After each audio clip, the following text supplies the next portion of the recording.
Hey, you ever buy a book, read 2 chapters, and put it down, and that's it?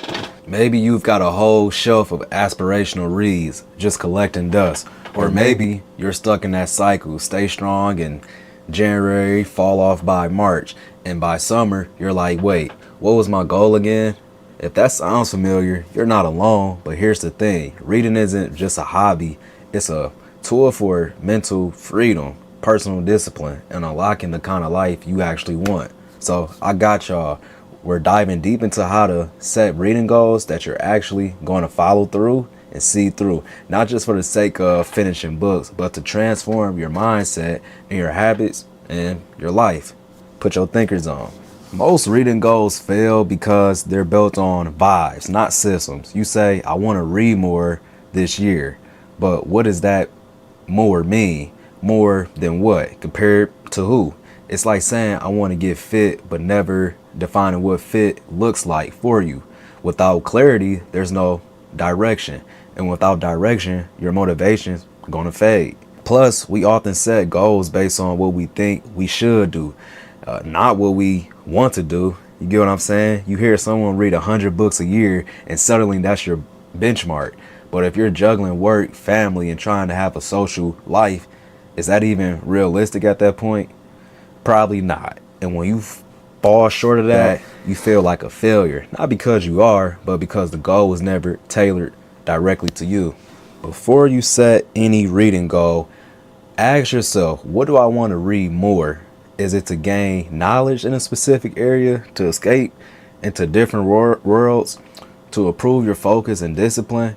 Your why is your anchor. Remember that. When motivation wanes, and it will, your why keeps you grounded. Write it down. Put it somewhere visible. Remind yourself regularly, because when the purpose is clear, the path becomes easier to follow. Now that you have your why, let's talk about how. Smart goals are specific, measurable, achievable, relevant, and time bound. Instead of saying, I want to read more, say, I will read one more book per month on personal development. That's specific and measurable. That's all I'm trying to say. Make sure it's achievable. Don't set yourself up for failure. And sure, it's relevant to your why. And set a time frame to keep yourself accountable. This structure turns a vague intention into a concrete plan, so to speak. Habits are built through consistency, simplicity. Set aside a specific time each day for reading. It could be 15 minutes in the morning, during lunch, or before bed. Attach it to an existing habit, like reading after brushing your teeth.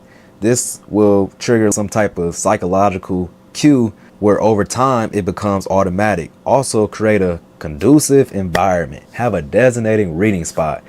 Keep your book, or what is that, the ebook, accessible, right? Minimize distractions. I put my phone in another room. These small adjustments make everything easier in your routine. Selecting the right book is critical. Choose books that align with your interests and goals. If a book doesn't resonate with you, it's okay to put it down. Reading should be enjoyable, not a chore. Diversify your reading list to keep things fresh. Mix genres, authors, topics. This prevents burnout and keeps you engaged. Remember, the goal is to cultivate a love for reading, not to check off boxes. Once you build more of that reading muscle, you can then read about topics you're not so into. I got topics I'm not so into, but I'm like, these are important to know. See, I kind of trick my mind in a way to anything that's boring, I can make it fun.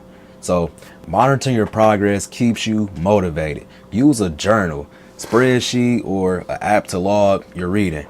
Note the authors, the titles, and your thoughts on each book. This not only tracks your progress, but also deepens your engagement with the material that you're reading. Celebrate milestones like finishing a challenging book or reaching your monthly goal. These celebrations, reinforce the habits and make the journey enjoyable. So I give y'all one of my things, how I like to go about reading.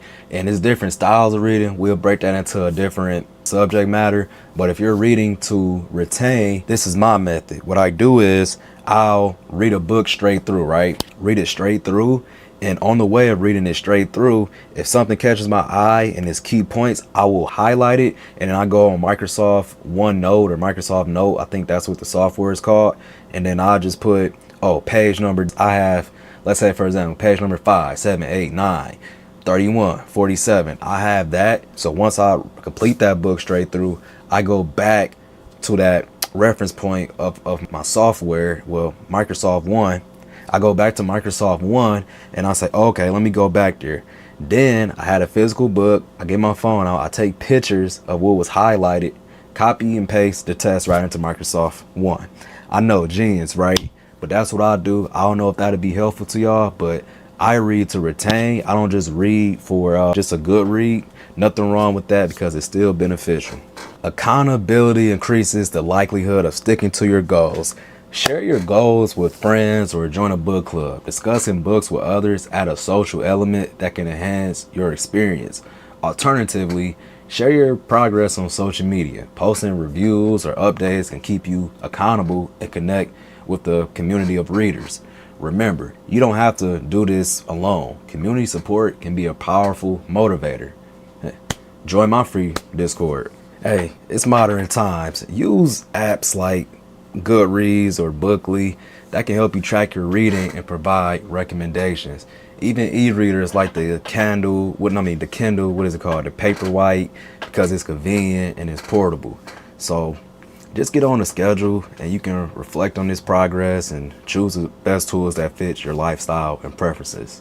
Because the right resources can make the process smoother and more enjoyable. It's going to happen. Life happens. There's going to be days where you just can't read, and that's okay.